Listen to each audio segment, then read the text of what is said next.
Michael Patrick Shields is on the air. Good morning, world. Good morning, Michigan. A very pleasant. It's a Tuesday. Michael Patrick Shields with you this morning. Members of the Michigan congressional delegation apparently not expecting to change their interactions with the public despite the shooting of a colleague on the weekend in Arizona. Gabrielle Giffords critically wounded and 6 people were killed at that Tucson event. You know by now it was hosted by the Congresswoman. And here in Michigan, 3 members of Congress were at the auto show yesterday in Detroit and were asked about it. Gary Peters is one of them. He said, though, the Democrat from Oakland County, that he's likely to be more cautious as a result of the attack.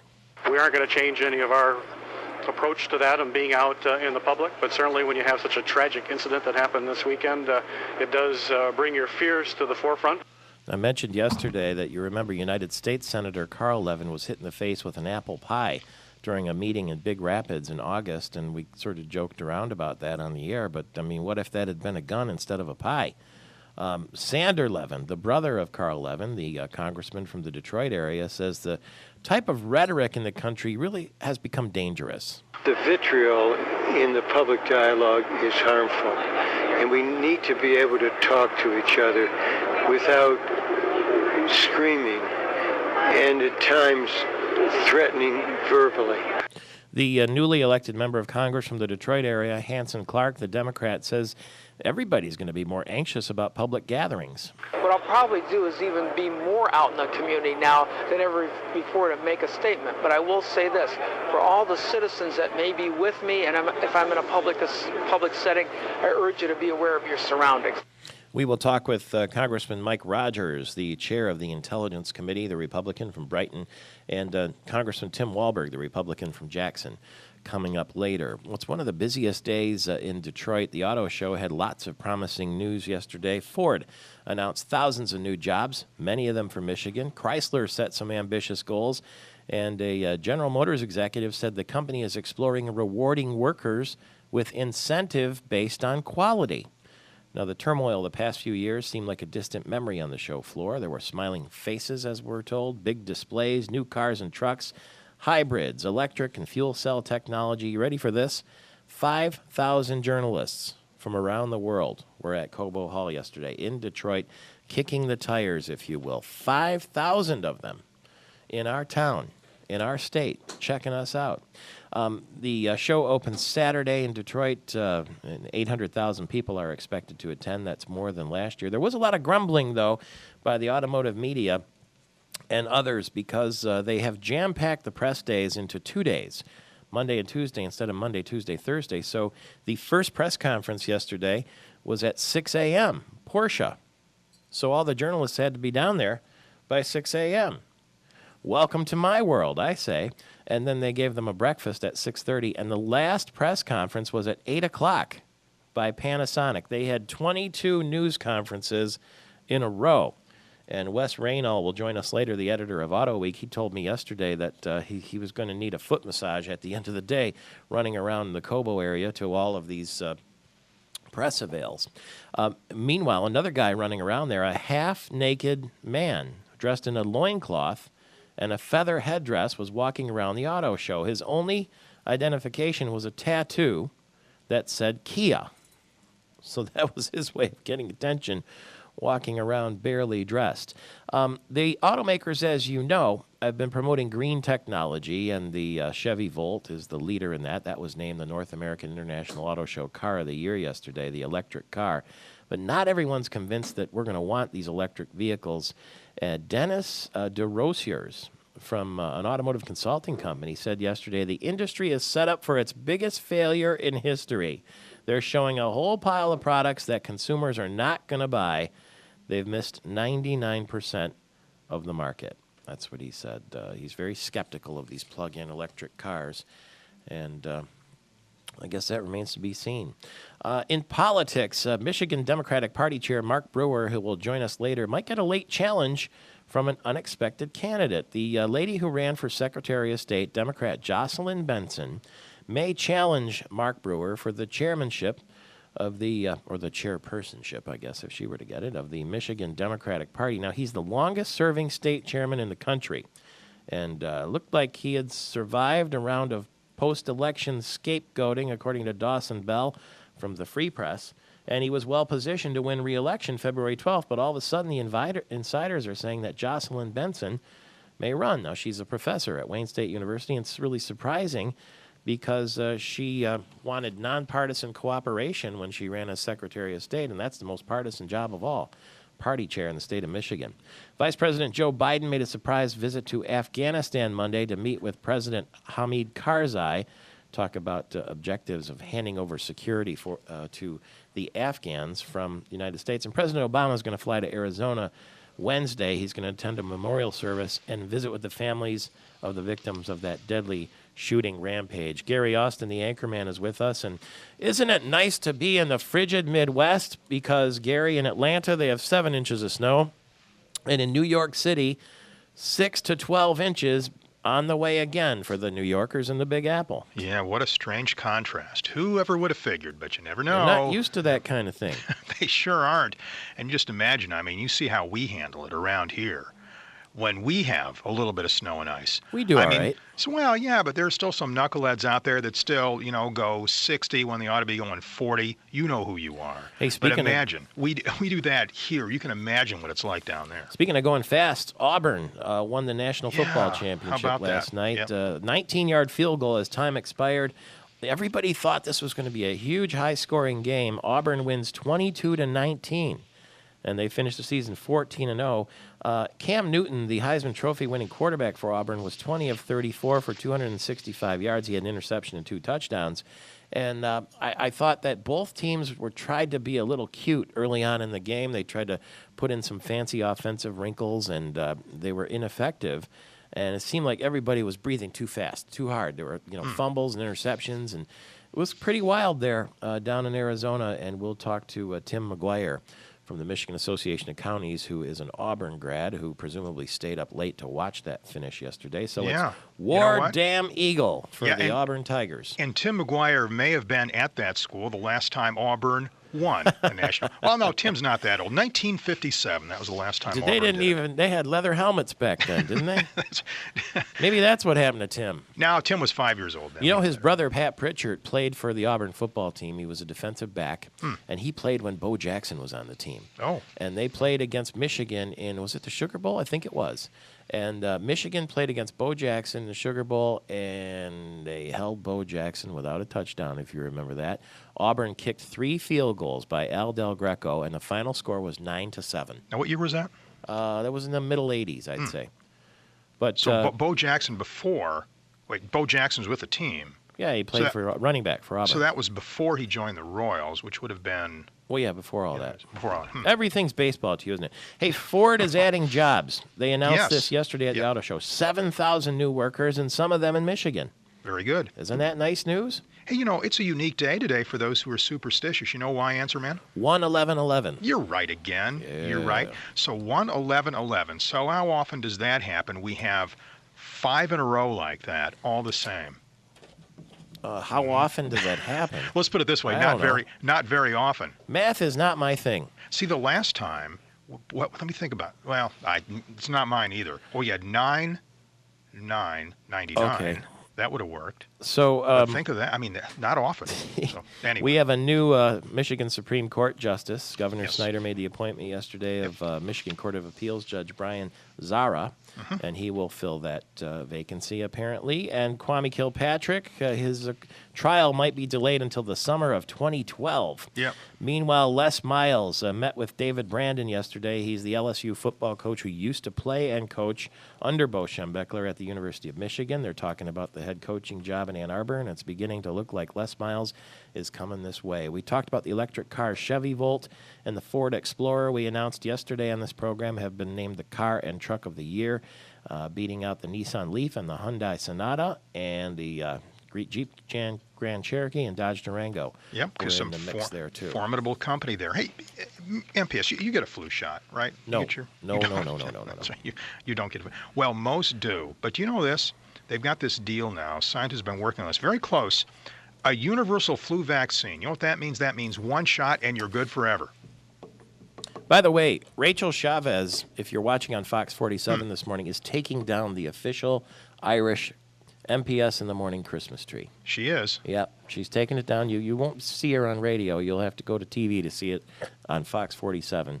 Maybe we'll put a little YouTube video up for everyone else, because the last time she did this on the air, she decorated the tree. Yeah. I got so much response from people who said, "Who is that woman decorating the tree in the middle of the show?" Well, now she's taking it down. She's famous. The Irish Christmas tree she's very famous, and she does other things. She's a student at Michigan State, too, in public relations. But she is removing all of the little St. Patrick's and all of the little golden rainbow over the golden pot and the Irish dancing dresses and the beer mugs and everything else that's on the tree. So in storage Celtic it goes. Crosses, down in it storage, goes. in storage it goes, and God willing, may the ratings prevail. It'll go up again next year. This time. Right? They love the tree, I think, more than anything. Great. 18 after the hour. He's Gary Austin. I'm Michael Patrick Shields. Back in a flash. 22 minutes after the hour. It's Michael Patrick Shields bringing in United States Congressman Mike Rogers. He is the chair of the Intelligence Committee, Republican from the Brighton area. Good morning to you, sir. Michael, good morning to you. I couldn't help but think of you when I saw that dreadful tragedy in Arizona this weekend and the time that your office got vandalized. And, you know, that's maybe when we began to realize how exposed members of Congress are when they're in their district. What's the difference between the level of security you get in Washington, D.C. and in, let's say, I don't know, Howell, Michigan?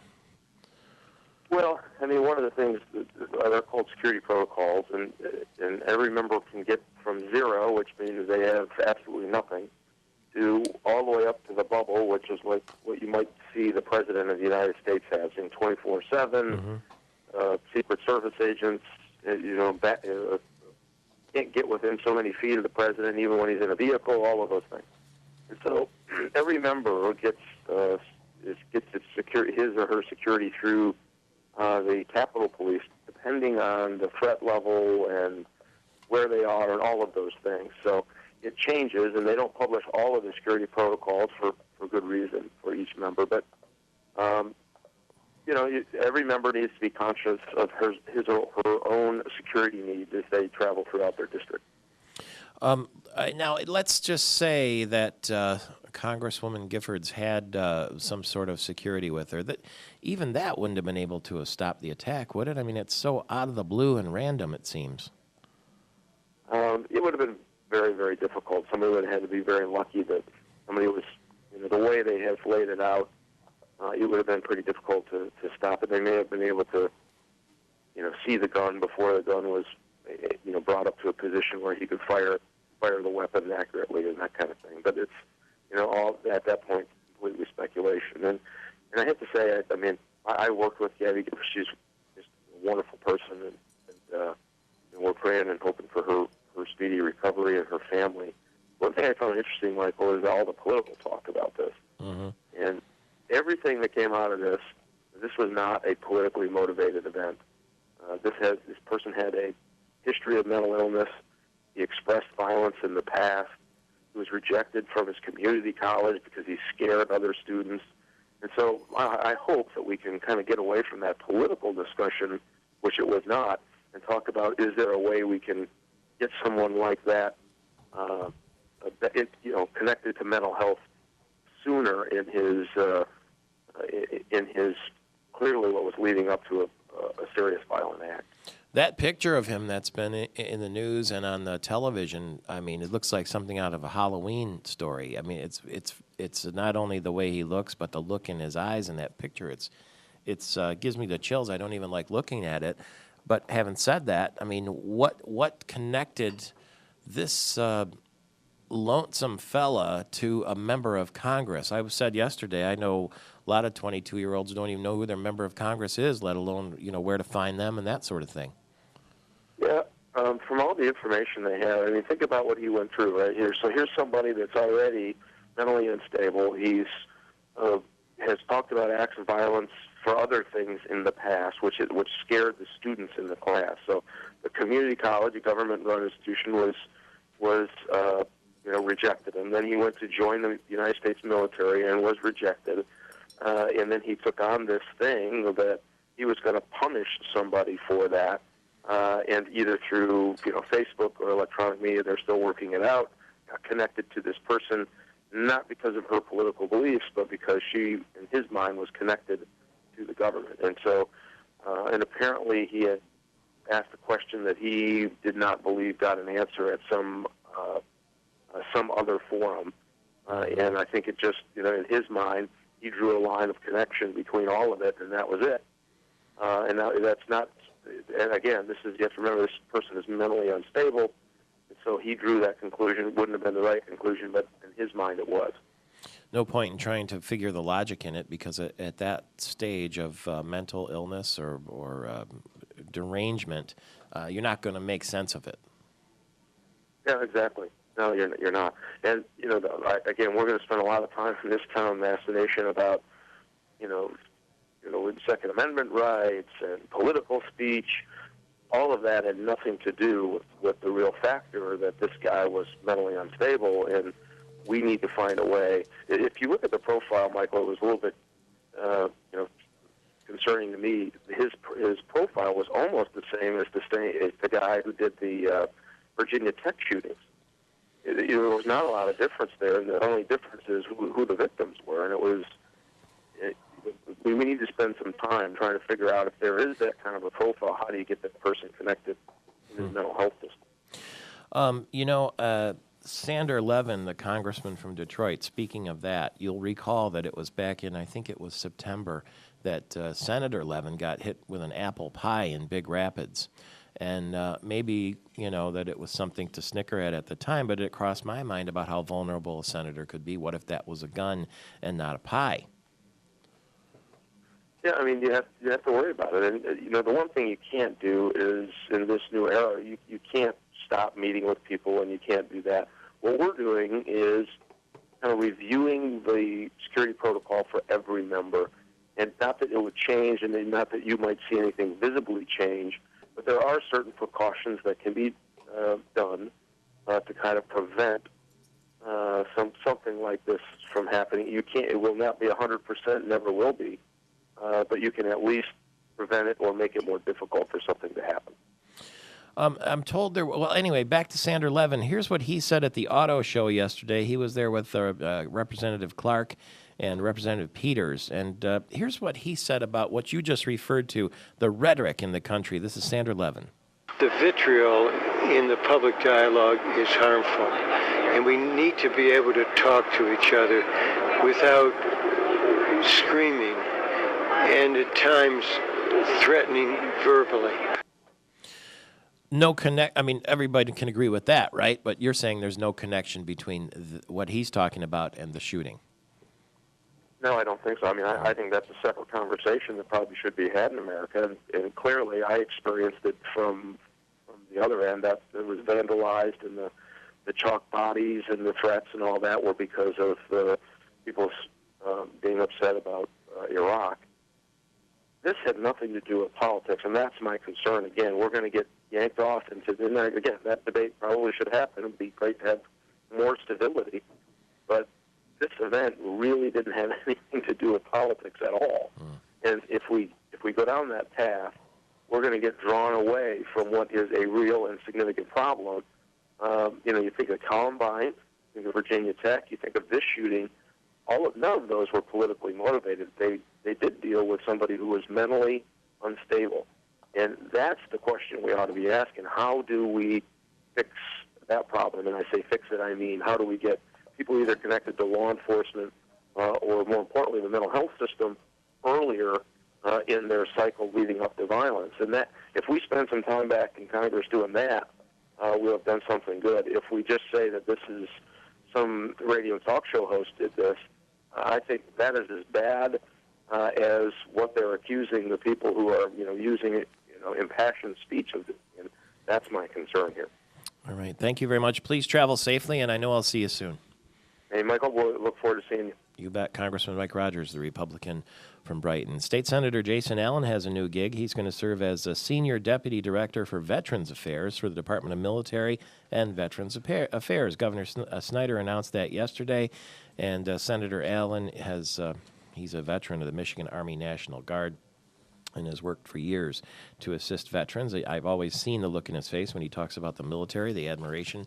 So we'll talk with Senator Allen coming up sometime soon. Stocks closed mixed on Monday amid new concerns over European debt. The Dow is down 37, the S&P off 2 points, and the NASDAQ, though, gained 5 points. And speaking of Detroit, if you're a fan of Detroit 187, you're wondering whether that show is going to be renewed.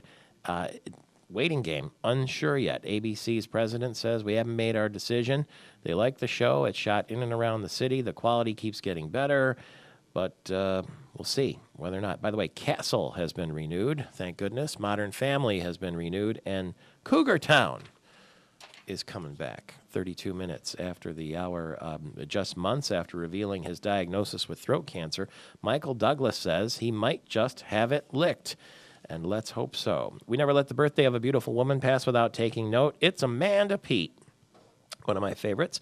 39 today. You would have seen her in the, my favorite was, what was it? Saving Silverman. That, I think, was her very best role. But she was also in The Whole Nine Yards and Studio 60 on Sunset Strip. She was in that Jack Nicholson movie. What was that? Something's Gotta Give. That's right. Happy birthday, darling. To you. The Red Wings were in action yesterday out in Denver, where they have less snow than they do in New York City and Atlanta, and radio broadcaster Ken Kal was there. Thanks, Michael Patrick. Matt Duchene netted a pair of goals and chipped in with an assist, leading the Avalanche to a 5-4 win last night over the Red Wings in Denver. It was a wild first period. Colorado chased Jimmy Howard after they scored 4 goals on just 10 shots and took a 4-2 first period lead. Matt Duchene netted a pair of goals. Paul Stastny and Kevin Porter all beat Howard. Joey McDonald came in and relieved Jimmy Howard. Jan Murzak netted his first NHL goal. Brian Rafalski scored his third of the season. And both teams traded goals in the second period. David Jones tallied for Colorado the eventual game winner. Henrik Zetterberg netted a power play goal for Detroit. Thomas Holmstrom scored a power play goal halfway through the third period. But the Red Wings had their chances, couldn't get the equalizer as Detroit outshot the Avalanche in the game 30-26. Again, the final in Denver, Colorado 5 and the Red Wings 4. That's the story from the Pepsi Center. Now back to you, Michael Patrick, in the studio. Pistons saw a 12-point halftime lead evaporate in a 95-82 loss to the Bulls in Chicago last night. And the University of Michigan's David Brandon, the athletic director, is talking with Les Miles, the LSU coach, who at one time coached at Michigan as an assistant coach. He played at Michigan, too. Oh, by the way, Red Wing goalie Chris Osgood could be sidelined up to, they don't have sidelines in hockey, could be boarded for up to 8 weeks with a groin injury. And Auburn is your new national champion, beating Oregon yesterday 22-19. Duke remains the #1 team in college basketball, according to the USA Today poll. Congratulations to them. It's 35 after the hour. Tonight I'll be at Dublin Square at 7 o'clock in East Lansing with a talk about Invite Yourself to the Party, my book. I'll be signing books and just having some fun there at Dublin Square tonight at 7 o'clock, no charge, and I'll see you there. It's 35 after the hour.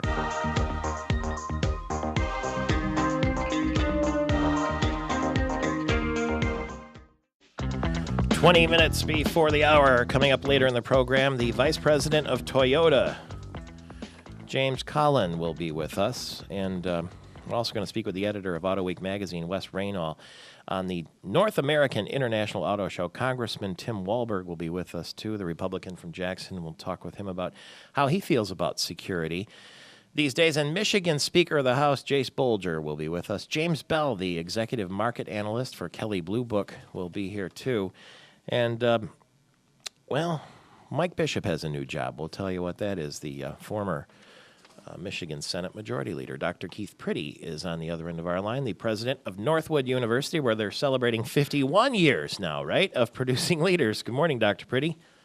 Good morning, Michael Patrick. 51 years it is. I know I'm going to see you, I presume I'm going to see you, I should say, at the Auto Show Black Tie Charity Preview Friday night. Have you seen any of the show floor yet, or are you still waiting to get to Detroit? Well, I'm on my way down to Detroit later on this morning, and I'll be there all day today and tomorrow. So I haven't seen the show yet, but all the early indications are that it's a much bigger and more diverse show than it's been in the past few years. Can you believe that there are over 5,000 journalists from around the world in Detroit this year to have a look at the auto industry? Isn't that astonishing? Well, I don't know if astonishing is the right word. It's a great sign for the big three automotive manufacturers and for Detroit and Michigan in general. It really shows the worldwide interest in the automotive industry, and it really says a lot about how the North American International Show here in Detroit is one of the premier worldwide shows. Let me get your sense on this now. Yesterday, they named the 2011 Auto Show, North American International Auto Show, Car and Truck of the Year. The Chevy Volt beat out the Nissan Leaf and the Hyundai Sonata. And I'm wondering what percentage of that is sort of just the overall excitement about the idea of an electric car versus the performance of that vehicle? Well, obviously, this is a vehicle that hasn't even really hit the market yet, and performance is still to be determined. But there's been a lot of interest in the Volt ever since it was first discussed. 4 or 5 years ago now, and I'm not surprised that the industry leaders have selected it as the vehicle of the year, along I think with the new Ford Explorer is the truck of the year. So. Again, Detroit and Michigan has done well in those analyses. There's a guy called Dennis DeRossier. He's an auto analyst and a consultant. He's quoted in this morning's Free Press as saying the industry is set up for its biggest failure in history when it comes to the electric vehicles. They're showing a whole pile of products that consumers are not going to buy. Do you agree with that? Well, I think we're going to find out. Clearly, if you look at Europe and you look at Asia, small cars and cars powered by things other than hydrocarbons are a percent of the market, and they are taking off. They're becoming more mainstream. That's yet to be proven in the United States. You know, when we have spikes in oil prices and gasoline prices go way up, people begin to conserve. But if you look just over the last year or so, I mean, people are buying smaller, but they're still buying SUVs. They're still buying larger vehicles that maybe aren't as fuel efficient as others in the marketplace. And I think there'll always be a percentage of that, but I'm not sure that the electric vehicle is going to be, the number one seller or anything close to that in the near-term future. The good news yesterday, Ford is adding jobs. They're creating electric vehicles as well. And General Motors is saying they're looking at the idea of rewarding workers with incentive pay based on quality. Do you like that idea in the auto business? Oh, I think that makes a lot of sense. And, the auto industry needs to get away from this idea. I mean, for many years, if the executive side of the industry was given a 3 or 4% increase, then it was expected that the UAW, the line workers, were going to get that and maybe more. Over the weekend, I read articles about the new CEO at General Motors suggesting that they want to do exactly the same thing, come to more performance-based, and that's got to be good for us. I mean, if the companies are performing, then all the workers should share in that. Will lots of Northwood University students be heading down to the North American International Auto Show? We'll have a lot of students down there. We have 8 students that have been down there for a few days already working for the Detroit Area Auto Dealers Association in the North American International Auto Show. And every year we have a group of our automotive students that assist the industry, and particularly today and tomorrow in the industry preview days, they run like crazy helping with logistics and helping to pull off all the various new reveals and industry press conferences. Of course, Northwood University has its own auto show every fall and is very closely linked to the auto business. And I noticed lately the new slogan at Northwood University is transfer friendly. You have people who decide to upgrade to Northwood, huh? Well, absolutely. We've changed our academic calendar to a semester calendar this year. And consequently, it's a lot easier for students at other institutions, because most schools in the country are on a semester calendar. And it's a lot easier for students to transfer to us now than it was just last year or in the past. So we're seeing a lot of new transfer students as we start this spring semester that started yesterday for us. Travel safely, enjoy the show, and I'll see you at the Black Tie Charity Preview. Thanks, Michael Patrick. See you on Friday. Keith Priddy, Northwood University, at 14 minutes before the hour. James Bell, the executive market analyst for the Kelley Blue Book, will be with us in 4 minutes. It's Michael Patrick Shields all across Michigan. Grand Traverse Tuesday, sponsored by the Traverse City Visitors and Convention Bureau. And the All this talk about the auto show makes me want to bring in James Bell. He is the executive market analyst for the Kelley Blue Book. You can find it at kbb.com because, like every other book, it's online now, isn't it? Good morning to you. Good morning. How are you? I hear all that noise in the background. I presume you're on the show floor at Cobo Hall, huh? Yeah, we're here at the show floor. I mean, I'm a car geek, so I couldn't be happier. I'm here with all my friends. Yeah, all your friends, more than 5,000 journalists from all around the world are with you there, huh? Yeah.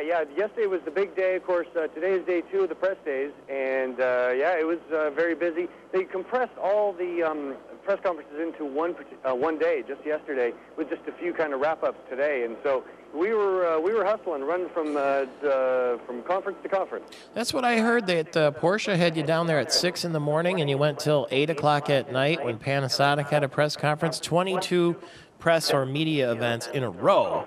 And when you have to get up at 6 in the morning, I say, welcome to my world.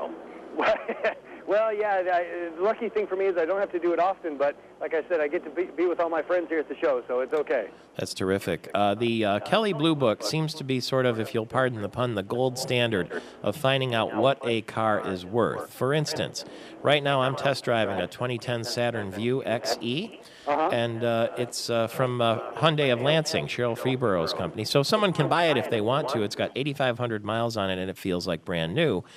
Brand new, the vehicle was 25,000 miles. Kelley Blue Book is 19,100, and Hyundai of Lansing, I don't know how they do it, but they promise always to sell every pre-owned vehicle at lower than the Blue Book value. How do they do that? Because this car is less than the 19,100 that Kelley Blue Book sets it at.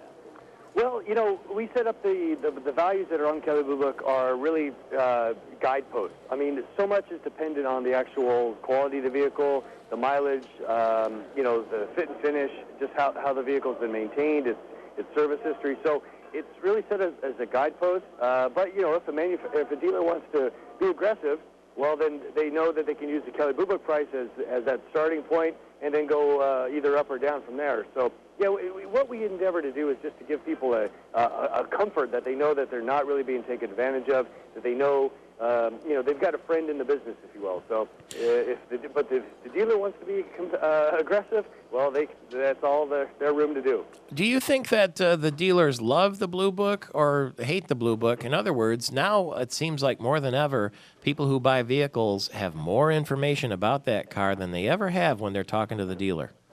Absolutely. Well, to answer your question about loving or hate, it all depends of what that number is, that guidepost number, and if it's above or below what they want to sell the car for.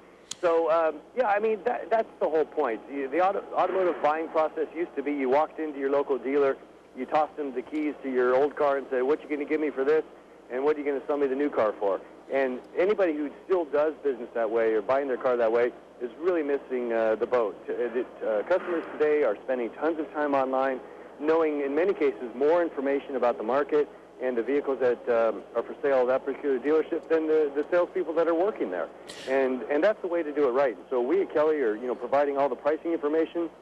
We also have tons of great editorial information. We've got a whole team of reporters here at the auto show collecting information about all the new cars. So that's the whole thing about car buying today. You just don't I don't want to say you don't trust the dealer necessarily, but you know the information that you need to know before you visit. When you look at a brand new car at the auto show today, for instance, can you tell down the road whether a car like that is going to be valuable in its second generation or when it's resold? Well, that's a great question. I'm actually standing next to a vehicle right now called the Hyundai Veloster, which is going to be on sale later this summer. And what we do is we look at a lot of factors in regards to what the general economy is doing, fuel prices, just what we expect the demand's going to be. This Hyundai gets 40-plus miles per gallon, which is better than many hybrids. And so our assumption is going to be based upon also we have a great team of fuel price economists as well. They're expecting fuel prices to rise slightly over the next year or so. So a vehicle like this Hyundai Veloster is nicely placed to kind of take advantage of people maybe running back towards a little bit more fuel-efficient vehicles. Having said that, fuel prices have been stable the last 18 months or so we saw prices rise and interest rise in kind of the mid-size and compact crossover or SUV segment. So it's really based on what the market is saying, It's just we at Kelly pay close attention to that. So to answer your question, as we walk the auto show floors here, we're looking at the trends and what we think are going to capture people's imagination, and those are the vehicles that are going to hold their value the best. Well, congratulations. Enjoy downtown Detroit in frigid January. At least you're not in New York where it's snowing like crazy, and we will find you and all of your advice. Thank you so much. Appreciate your time. KBB.com. That's where you find the Kelly Blue Book value of a car you might be looking at. Next hour, the incoming, he's the new Speaker of the House. They're getting back to business down the street here today at the Capitol. Jace Bolger will join us, and Congressman Tim Walberg from Jackson, Battle Creek, on security for United States members of Congress. It's Michael Patrick Shields on Tuesday. Good morning, Michigan. A very pleasant Tuesday to you. It's Michael Patrick Shields, heard all across the state of Michigan. Move very quickly today because there's lots of news to talk about. MERS News this morning reporting that after the shooting of a member of Congress in Tucson, Arizona, the question of security involving government officials across the country is being raised in Lansing, here where we broadcast just a couple blocks from the Capitol. That Capitol draws more than 300,000 students and tourists every year. Is there anything else that can be done to protect them? The former House Speaker, Lou Dodak, said this is a working museum, and if people want to see the building, it's got to be open. We've got a little bit more security than we had back in the 60s and 70s, but where does it stand now? Let's bring in the incoming Speaker of the House, the new Speaker of the House, Jace Bolger, the Republican from Marshall. Good morning to you. Good morning, Mike Patrick. How are you? Good. Had you thought much about security around Michigan's Capitol building and your offices and that sort of thing? I have, and I think it's important that the Capitol building, because it's the people's building, stay open. It's important that people have access to come in and watch their government in action. And I think that if we overreact or if we clamp that down, we close off freedom, we close off access because of a select few crazy people, then we really risk our democracy. And so I think it's important that we maintain that openness.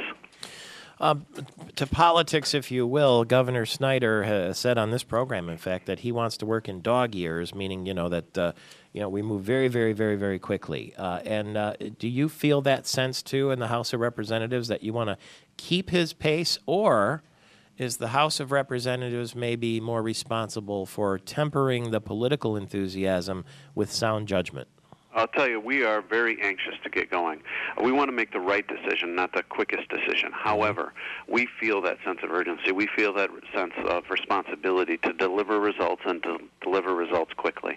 So while we'll be deliberative and while we'll do everything we can to be sure that we're making the right decision, we are absolutely anxious to get going. No excuses is what I see you quoted as saying in the Inside Michigan Politics newsletter. Republicans own it all. However, this is essentially there's going to have to be some cooperation with Democrats, is there not? Well, there will, but I think bipartisanship means that you respect all ideas. You welcome all ideas. You don't assume anybody's cornered the market on good ideas, but it doesn't mean that you're always going to agree.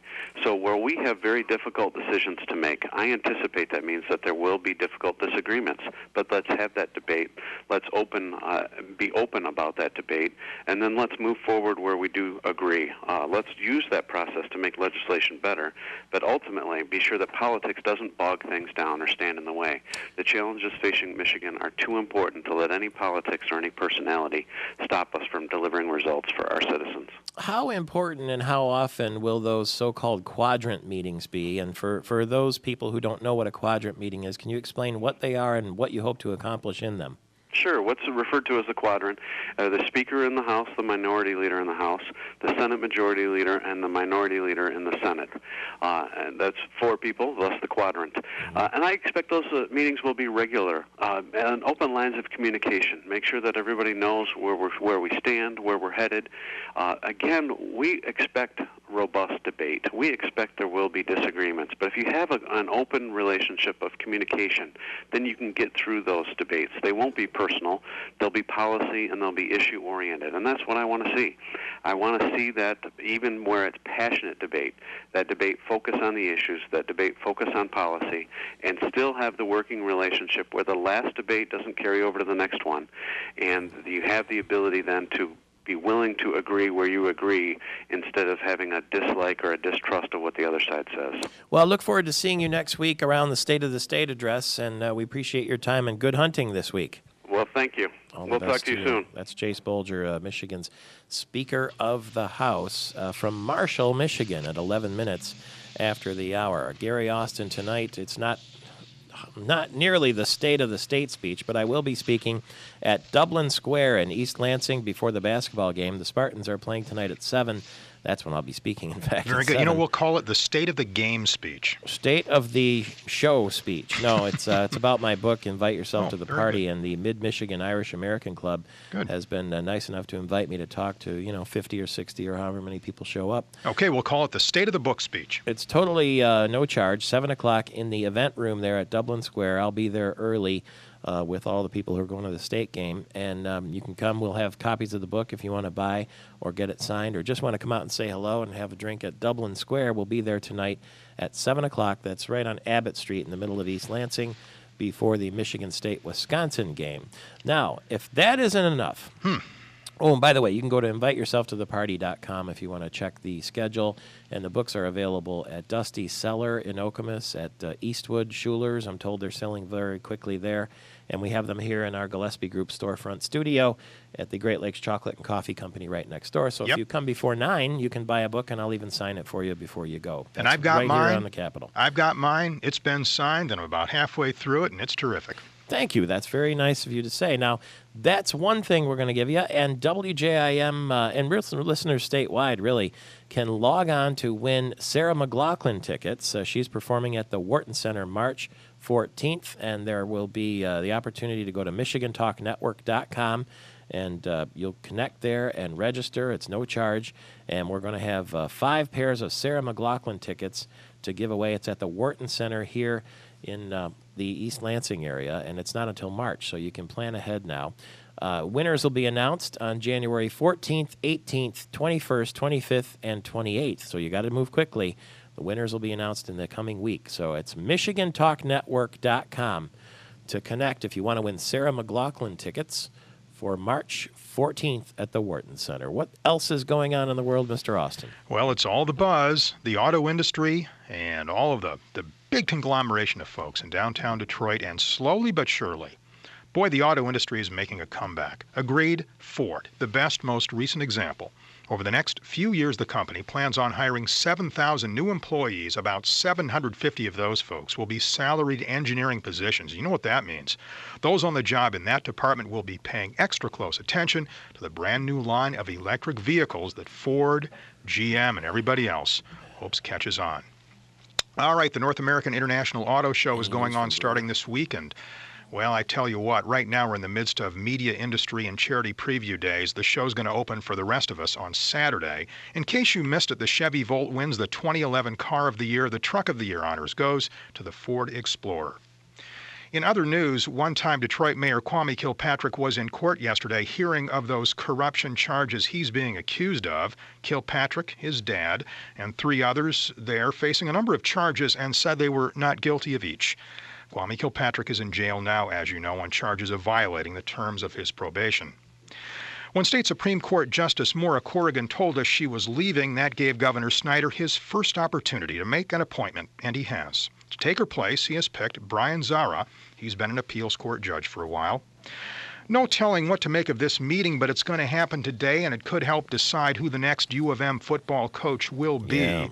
Yeah, word has it Athletic Director Brandon's going to meet with LSU head football coach Miles today in Dallas. At this point, reports indicate Miles is the most likely to replace Rich Rodriguez. He's said to be the front runner, but nothing, of course, is official yet. He may have already met with him, too. We're trying to figure that out. But the talks are underway, no question about it.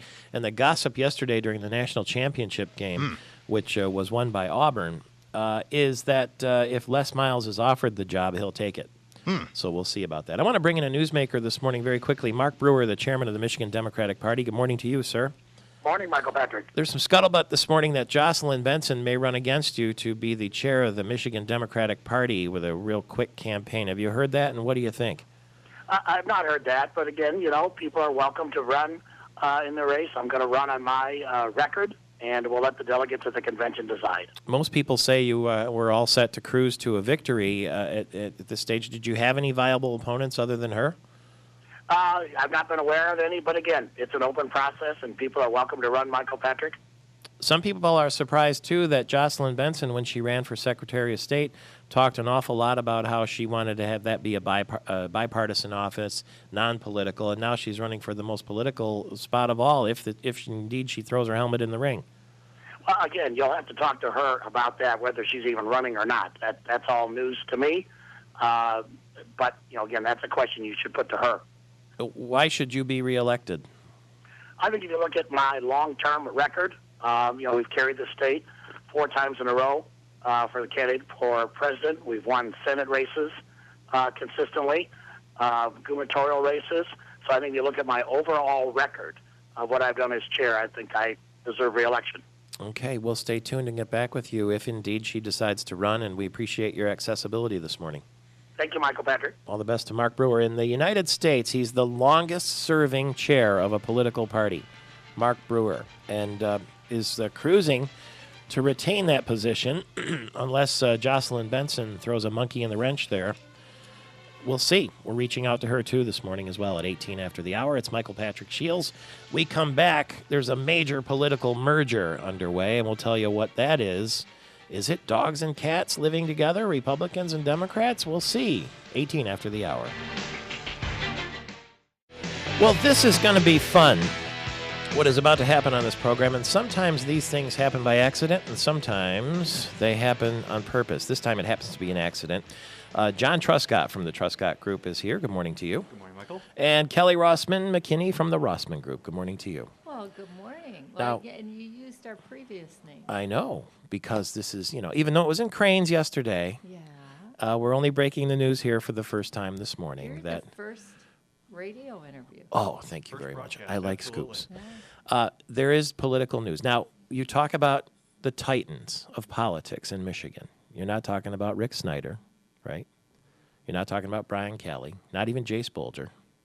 We're talking about the people that make things happen behind the scenes. Gotta throw in Gretchen Whitmer. Come on, give me a check. No, she's I like the partisan aspect. She's up there too. Give me a check. But you two are the puppet masters. Oh, that's the spin doctors. Phrase. Oh, no, people come to you. They come to them out and say, "Help me become elected. Help me become a political star," right? You just provide information that help them make educated and appropriate decisions. Well, not only that, JT has certainly done a lot of candidate work, but in the 23 years that I've been in business, we've done no partisan work. We've done ballot initiatives only. Well, wait a minute now. now. We've been behind the scenes. Your company, Rossman my Group. company, the Rossman Group. But as of today, as you know, we are Truscott Rossman. Merging. They're merging together, well, these actually, two titans. Joining forces, we didn't merge. We started a brand new company. Oh, you did? Yeah. So is the house moving to the Bogie Tower? Is the Bogie Tower moving to the house? The or? house is moving to the Bogie Tower. You're kidding. The Rossman Group house, which is, an icon, yes. landmark of the southern side of Old Town. No, we were already bursting at the seams there, and we decided this is the right time to be making a change. And we looked at a lot of property in downtown Lansing. We wanted to be close to the Capitol, and we got it down to 2 different buildings. Mm-hmm. And we basically brought all 13 of our staff people, including the 2 of us, and said, okay, here are the 2. Let's go on a field trip. You pick. Because John and I know that really they'll be in the office building a lot more than we will. We'll you're be out on the there. road quite a bit. We were actually kind of leaning towards another location, and when everybody walked into the space and kind of saw what was available, it was. And where is that space? The Bogie Tower. It's in the Bogie Tower. Suite That's where your 800, office was originally anyway. Right. Terrific. Yeah, and actually we're taking over the space that former speakers of the House, Rick Johnson and Lou Dodak, had when they had their firm. Wow, They've see what now I mean? moved, Powerful and so stuff. we've got the speakers conference. And you'll be on the road a lot too, because you're going to work in Grand Rapids and Detroit and the state capitol. Exactly. Terrific. Yeah, That's really great news. First statewide bipartisan strategic communications firm. Let me ask you this: if I saw last year that every car company sold more cars except Toyota. Toyota sold about the same cars. Now, if you were advising, if Toyota came to you and asked you, what should we do about our image problem that we suddenly have, where they used to be totally, everybody expected them to be the top quality. Now, not so sure because of the millions of recalls. What would you say? Well, I think they should do what the domestics did. Domestics focused on quality, focused on product, and eventually the public opinion caught up with the reality of the cars that they're building. You can't promote something or put spin on something that the public doesn't believe. You have to have the quality and the product to actually back it up. Domestics have done that. Toyota has to get back to basically what Ford did.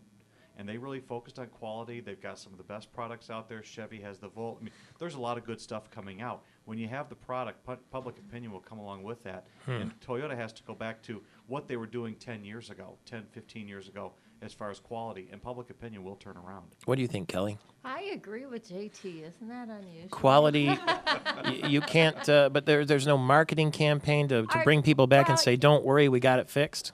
Well, sure, you absolutely have to do that, but JT's absolutely right. First, you got to mind your knitting. You've really got to take care of the product that you're selling, and then begin to really increase visibility and awareness, and you have to be creative about that.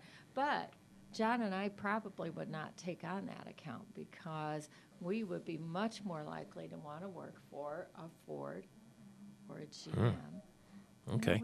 Well, you might be able to send a bill to Toyota because on the other end of our line right now, James Cullen, the vice president of Toyota, has been listening into your advice. Spoke too soon. Well, for the right amount of cash, or yen, as the case may be. Good morning, Mr. Cullen. He's at the North American International Auto Show in Detroit. Thanks for being available. Michael, how are you? And I was listening earlier, so how are you guys doing this morning? Doing great. Well, I'm feeling very lucky. Thank you very much. Thank you. What did you think about what these very experienced public relations professionals had to say about Toyota's situation? I think the comments were interesting, and certainly we take those comments to heart. It was certainly a challenging year for Toyota. But when you look back on it, we had some positives that really came out of that year. You mentioned earlier our sales were about even, but when you look back at that, really it was for us. We were basically selling vehicles for 11 out of 12 months. One of those months we had a real challenge in terms of making sure that our cars were safe for all of our customers.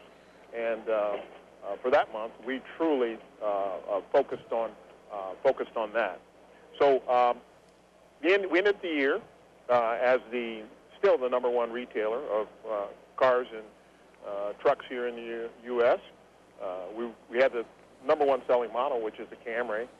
Our Scion brand is still the youngest brand among all the manufacturers. So we have some positives that we're truly going to take those positives. We're going to work and continue to make sure that our cars are safe and our customers are having a great experience.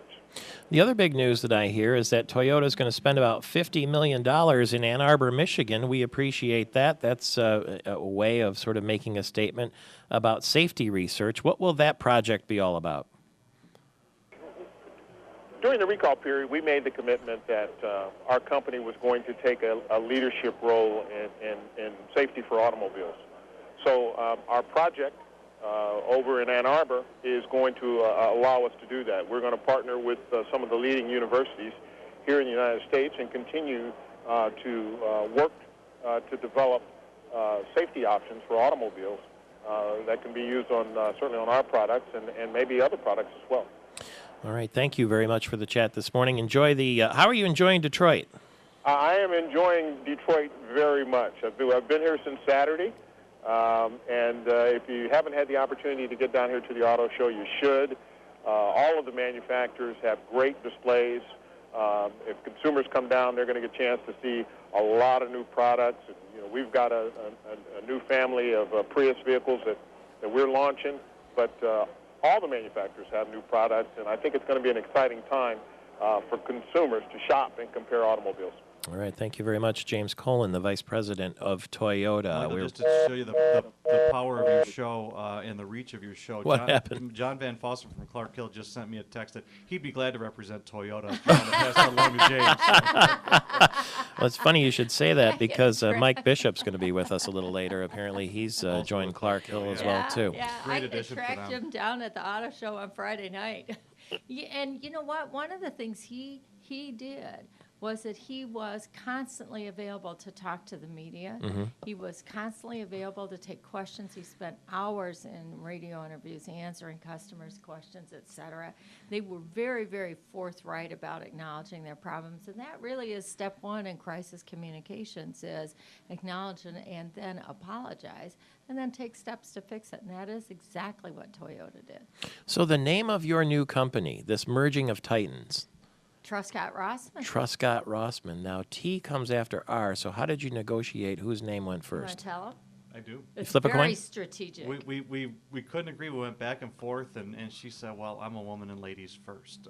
In the alphabet R becomes, we went through all this. And Yeah. I said, well, I'm a Republican, and we just won. And we went through all this stuff, and I said, I'll flip you for it.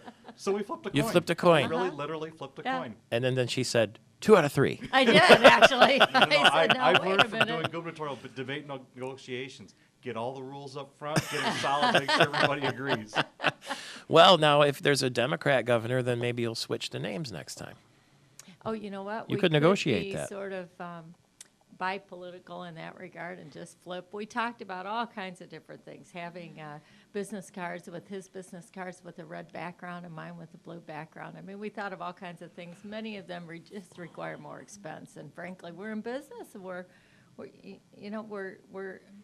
doing everything we can to promote what we do, and we're excited about it. Tell me, and it sounds like a simple question, but I want people to know across the state who are listening, what do you do? You want to take a crack at that? I would say in the broad sense, public relations, issue management, crisis management, we help work with the media, educate people on the issues. We do both government affairs type work in terms of working with lobbyists, legislators, people around the Capitol, or local governments. But then we also do straight corporate work, and what we do is take an issue or an idea, and it's everything about the branding, the marketing, the working with the media. It's tough to pigeonhole because depending on what the client needs, we can shift and adapt to what techniques would be appropriate for them. But that kind of in a nutshell, Kelly, you want to Well, add to and that? actually, I was going to say to even crystallize it more, our whole job is to maximize our clients' support, whether it's an issue, a product, et cetera, and minimize our opposition. So we take really, as JT said, very complex issues. Our job is to crystallize those issues down in a way that folks like me understand. That. Were you competing for the same business before? Oh, often. Mm-hmm. I would say we competed, but then we'd also refer the opposition to each other because we would rather go up against each other because we knew based on our reputations and our work experience and our friendship that we dealt with each other honorably and honestly. Not everybody operates that way, and we'd rather know what we're up against and know that our clients are going against somebody who's going to treat the issue fairly. We've also actually worked together on a number of issues too. So John and I have known each other for what? 20 Couple of years. Roughly, yeah. And we have a great deal of respect. Couple of decades. Yeah. Well, careful there. Do you have a new web address for people to check out what you're doing? www.truscottrossman.com. TruscottRossman.com. Well, congratulations. The website isn't completely built out, but over the next You're several getting days there. it will be. We're excited about It's it. a well-kept secret. Well, not so. Not anymore. Everybody heard it here. Well, keep in touch with us for sure. Great to see both of you. You bet. Two Thanks. great members of the Michigan community joining forces. It's 35 after the hour. It's Michael Patrick Shields, Andy Hetzel from Blue Cross Blue Shield of Michigan. And who won the national championship last night? That's coming next. 20 minutes before the hour, Michael Patrick Shields heard all across the state of Michigan. And coming up shortly, we're going to get an inside look at what went on yesterday in Grand Rapids. Earl Spencer was in, Princess Diana's brother, and gave a speech to the Economic Club and then had a swanky event in the evening, so we'll talk about that. Traverse City, by the way, is really getting a lot of accolades these days. Do you know that one publication called it the coolest town in the state? And, in the States, 10 coolest town in the States. And then TripAdvisor.com says Traverse City is our top 10 charming small towns. Livability.com added Traverse City to its top 10 list of surprising foodie towns. And TripAdvisor.com says that Traverse City is one of America's top 10 wine destinations. So we already knew all this, but it's nice to get that national attention. Midwest Living says that Traverse City is in the Midwest's top 5 food towns.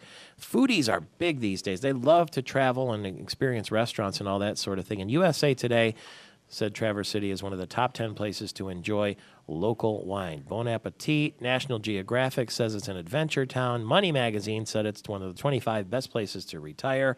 And also, of course, in America's top 10 fall foliage destinations, according to TripAdvisor. So congratulations to Traverse City and everybody in that area, where we're heard on WJNL Radio and WJML Radio in the region as well. And so we're very proud of you and very happy for that. It's 19 minutes now before the hour. Andy Hetzel is here from Blue Cross Blue Shield of Michigan. Good morning to you. Good morning, Michael. Michigan has so many jewels, doesn't it? It does, and actually downtown Detroit this week with the press show, they have more than 5,000 journalists downtown Detroit at the North American International Auto Show. 5,000 from around the world are taking a look at our city. Is there a buzz downtown? I know the Blue Cross headquarters is right there near Greektown. Yeah, there sure is. I was, in fact, I worked a little late last night, and then I was driving along Michigan Avenue, and there was a line at the New Westin, the book Cadillac Westin. There was a line of Mercedes SUVs, and on the side that said VIP press cars. And, just to see, a lot of the press apparently are staying at that hotel, and just to see the world's press, convene in Detroit once a year is fantastic for not only Detroit and the auto industry, but for our state and our region. Yeah, happy to hear that. So the media gets driven around in Mercedes vehicles. That's pretty good.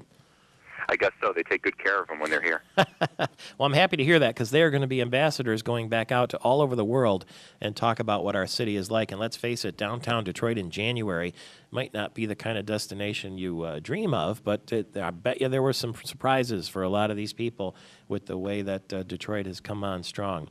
At Blue Cross Blue Shield of Michigan there, the big building near Greektown, I've been hearing a lot about the Simply Blue SM, and how that's great for small businesses. As you know, the small business owners are the backbone of the American economy, particularly here in Michigan. So what are you giving them in terms of the Simply Blue SM? Oh, that's right. They are the backbone, and you were talking about Traverse City and what a wonderful destination that is. And Traverse City is home to many small businesses. And here in Michigan, Michael, we know that small businesses have been having challenges related to the economy. Their bottom lines are being challenged. Their ability to keep people employed is being challenged, and to provide them with good quality health care. So what we've done over the course of the last year at Blue Cross is gone out. We've listened to hundreds of small business owners tell us about what they need from a health plan. And we've developed Simply Blue based on that feedback. And it's a PPO plan. It's very affordable compared to Blue Cross offerings in recent years. We've restructured the whole plan to deliver what small business owners say they need to cover their employees. We've simplified it, which is why we're calling it Simply Blue. The product aligns with HRA and HSA options. It's got multiple co-payment plan options to allow employers to customize what they pay in terms of premium. So we think it's a great offering, and it's all designed to help small businesses in Michigan grow. And that's why we've created a special website for people to go to find out more. It's called bcbsm.com/grow, and it's all about growing small business here in our state. Listening to small business owners is something that a lot of times what they wish for the most when I talk with them on this program, whether it's the government or health insurance. What kind of reaction are you getting to the product? We're getting very positive reaction to the product, Michael, and it's the most recent positive reaction that Blue Cross has received. As you and I have talked about 4 years ago, we launched Healthy Blue Living for Blue Care Network, and that was the first plan of its kind. It was a plan aligned along wellness, and it lowered premiums and it lowered cost sharing for employers and for employees when they committed to health and wellness. And we think that aligning affordability into our health plan products, addresses the needs and desires of small business in Michigan. So now we have two great offerings. We have Healthy Blue Living on the HMO side, and we have Simply Blue on the PPO side, and we encourage people to check them out. What's the biggest surprise that they'll find there? There are notions about health insurance and the way that it's been done. What's the biggest surprise? Well, I think that the cost, the affordability of the product will be a surprise, especially to business owners that might have left Blue Cross a few years ago because it was growing too expensive. We're seeing a lot of business owners interested in coming back to Blue now that we have Simply Blue in the marketplace. A lot of businesses want a PPO plan. They might not want an HMO plan. But regardless of what their desires are, now we have several options available for them in the marketplace specifically designed for their needs. So we've listened and we've responded in the market, and we're seeing a lot of employers tell us, hey, I'm pleasantly surprised with Blue Cross for offering this to me. Thank you very much. Travel safely. Watch out for all those journalists and the Mercedes SUVs down there, and we'll see you downtown Detroit later this week. I'll try to travel safe and not damage anybody. Okay. Andy Hetzel with Blue Cross Blue Shield of Michigan, safe driver and safe liver, too. And Blue Cross Blue Shield of Michigan can help you do that. It's 14 before the hour. It's Michael Patrick Shields, the editor of Auto Week, on his winners and losers at the North American International Auto Show when we get back. 10 minutes before the hour, Michael Patrick Shields. Coming up next hour, Princess Diana's brother will be with us, Earl Spencer, who was in Grand Rapids yesterday, and we'll find out what life is like for him these days in jolly old. In the moment, though, we're going to jolly old downtown Detroit, where Russ Rainall is there. We're going to. I'm surprised you have any voice left after yesterday, what we understood to be 22 press conferences starting at 6 in the morning and going through 8 o'clock at night on the show floor there at the North American International Auto Show. And not only that, you had 5,000 of your colleagues with you. What a show. Was it only 5,000? It seemed like 10. That's great. Now, do you have a good hotel in Detroit? Where are you staying? Well, I live here, so all right. So everybody, I'm 17 minutes from Cobo Hall in bad traffic, so okay, good. I'm all set. Is everybody getting along nicely? Are they happy with their Detroit experience? I'm always worried about that when people come in from around the world. No, they love it here. There's, it's really picking up steam around here, in my opinion. Like we were sitting in a restaurant last night with some Jaguar and Land Rover people, and I said to one of the guys, within a 15-minute radius of where we sit, there's probably 24 really good places to eat and really fun things to do. So they enjoy coming here. I have, we have a staff of European correspondents that we bring in for the show to help us out, and they always enjoy it. So it's, I think for the most part, people like it here. And this year so far, until today, evidently, the weather's held off. So, the Detroit Auto Show has a reputation for being a show where you're going to get dumped on snow-wise. And so far it hasn't happened, so we're crossing our fingers. Oh, they're probably saving that for the black tie Friday night, so everybody's Gucci loafers will get soaked in water and snow. And salt, yep. Yep, that's coming. Now, you told me yesterday that Auto Week was going to be releasing its sort of winners and losers, its best in show in various categories. Can you tell us any of those this morning? I can't tell you yet. Okay. I can tell you later, though, maybe tomorrow or Thursday. All right. Well, we'll either do it tomorrow or Thursday because we want to know. And you're going to go through a bunch of categories. But yesterday, just after you and I got off the air, the show did pick the Chevy Volt as the car of the year, beating the Hyundai Sonata and the Nissan Leaf. What did you make of that choice? Well, I guess in my honest opinion, it's a little bit of a strange choice, only from the standpoint that you can't really buy the car in any kind of volume yet. It's sort of the production is not completely ramped up. Yeah. Now, having said that, it's a terrific little car to drive, and I think that's an important point for listeners to realize because it's not just the technology. The technology is on top of a really good baseline. And I think that's sort of the untold story here is that that's a nice little car, even if it just had a gasoline engine. So to add in the plug-in technology, it's just a bonus. Truck of the year, Ford Explorer got a lot of attention earlier in the year. To me, that's not much of a surprise. What do you say? Well, I haven't driven it yet. It looks really good on paper. We'll have to wait to see how it drives. Some of my colleagues have driven it. I was just, I had scheduling conflicts when that was going on. So I I'm sure it's got the potential. The jurors on that award aren't stupid. They're not going to pick a bad car or truck. So I'm sure it's got a ton of potential. It's got a third row. It's got good off-road ability. It'll drive well, I'm sure. Nancy Pelosi was supposed to be at the auto show yesterday. She canceled her trip for obvious reasons, but there was apparently a half-naked man in a loincloth and a feather headdress running around with a Kia tattoo. Did you run across that guy? I did not see him, and I can't say I'm sorry about that, actually. No, I missed that one. All right, I don't blame you. You're lucky.